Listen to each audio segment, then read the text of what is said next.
Hello, welcome to another new video. এই দিন ছিল শুক্রবার, সো একটা ছুটির দিন কিভাবে যায় সেটাই দেখাইতে চাচ্ছিলাম আর কি। বাট এদিন আমার ছুটি নেই, এদিন বিকালে অবশ্যই আমার ডিউটি আছে, বাট অন্তত মর্নিং এ ছুটি আছে সেটা। আর এই যে আমি কেবল ঘুমের থেকে উঠতেছি তার প্রমাণ আমার পিছনের মশারিটা। তো যাই হোক, ঘুমের থেকে উঠে আমি আমার বেডটা ক্লিন করে নিচ্ছিলাম। আমার অ্যাকচুয়ালি আমার বেড, আমার জিনিস অন্যকে গুছালে সেটা ভালো লাগে না, এই জন্য এই কাজটা আমি করি। নাহলে এটা ভালো লাগলে মনে হয় এই কাজটা আমি করতাম না, আমি এতই অলস। তো যাই হোক, বেড ক্লিন করার পর আমার মাথায় নতুন একটা ভূত চাপলো, মানে আমার উঠলো বাই তো কটক যাই এই অবস্থা। তো আমার চিন্তা হইলো যে আমি আমার হেয়ার কালারটা চেঞ্জ করতে চাই, অনেকদিন ধরে সেম কালার আছে। তো যে ভাবা সেই কাজ, আমি চলে গেলাম সাথে সাথে হেয়ার কালার কিনে। এই যে এই দুইটা হেয়ার কালার কিনছি এবং বাসায় এসে এই যে এরকম পার্টিশন করে নিচ্ছে। আমি মেনলি দুইটা কালার করতে যাচ্ছিলাম, এই জন্য সামনে পিছনে দুইটা আলাদা আলাদা পার্টিশন করে নিয়েছি। আর এই যে গ্লোভস, গ্লোভস কি কাজে ইউজ করে মানুষ আর আমি কি কাজে ইউজ করি। এন্ড আমার হেয়ার কালার লাগানো শেষ। আমি বেসিক্যালি সামনের দিকে ব্ল্যাক করেছি এবং পিছনের দিকে বার্গেনি টাইপের একটা কালার করেছি। আমার আগেও হেয়ার কালার করা ছিল, বাট আমার আগের কালারটা আনফরচুনেটলি একটুও ভালো ছিল না।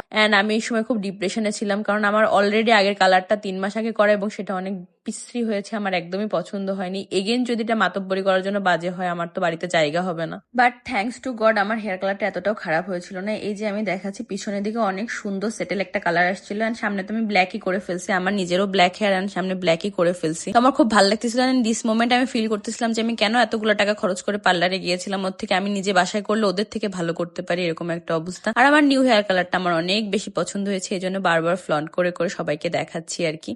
সকাল থেকে এইসব তালগোল পাকাইতে পাকাইতে আমার ডিউটির টাইম চলে আসছিল এবং খুব তাড়াতাড়ি করে রেডি হয়ে চলে গেছি, কারণ টাইম চলে যাচ্ছিল এন্ড আমি তখনও বেরোতে পারছিলাম না। দেন ফাইনালি আমি হসপিটালে পৌঁছাইছি, তাও ডিউটি টাইমের 15 মিনিট পরে, এন্ড হসপিটালে লিভ। এটার জন্য আমি আধা ঘন্টা পরে আমার স্টেশনে যাই পৌঁছাইছিলাম। তো যাই হোক, ফাইনালি আমি চলে আসছি। যে ফ্রাইডেতে একা ডিউটি থাকে, একটু খুশি হয়ে গেছিলাম কারণ কাজের প্রেশার কম ছিল, কম কামলা খাটতে হবে। বাট এই খুশি আমার বেশিক্ষণ টেকেনি। পৌঁছানোর কিছুক্ষণ পরে এই যে আমাকে ধরিয়ে দেওয়া হয়েছিল গাদা গাদা কাজ, যেগুলো করতেছিলাম। অন্যান্য ফ্রাইডেতে বেসিক্যালি তেমন একটা কাজ থাকে না, তো আমি সকাল থেকেই ভাবতেছিলাম আজকেও তেমন একটা কাজ থাকবে না, তেমন একটা প্রেশার থাকবে না। কিন্তু এই দিন পেশেন্টের অনেক বেশি প্রেশার ছিল, অনেক পেশেন্ট আসছে, সেগুলো সব রিসিভ করা, দেন তাদের ফাইল কমপ্লিট করা, which was so much hat trick. কেন জানি না ওই শুক্রবারটা আমার এত খারাপ গেল। তো যাই হোক, এই মোমেন্টে অনেকগুলা কাজ করার পরে আমার আর মাথা কাজ করতেছিল না, তো আমি ভাবলাম কেননা একটু কফি খাই। তো এর মধ্যে আমার ফ্রেন্ডের মেডিসিনে প্লেসমেন্ট ছিল, ও একটু আমার সাথে দেখা করতে চলে আসছিল। ওর চিল ছিল, ওর তেমন একটা কাজ ছিল না, তো একটু উপরে চলে আসছিল আমার সাথে দেখা করতে। আর এই যে টেবিলের অবস্থা কিছুটা এরকম, এখন এগুলা করতে হবে।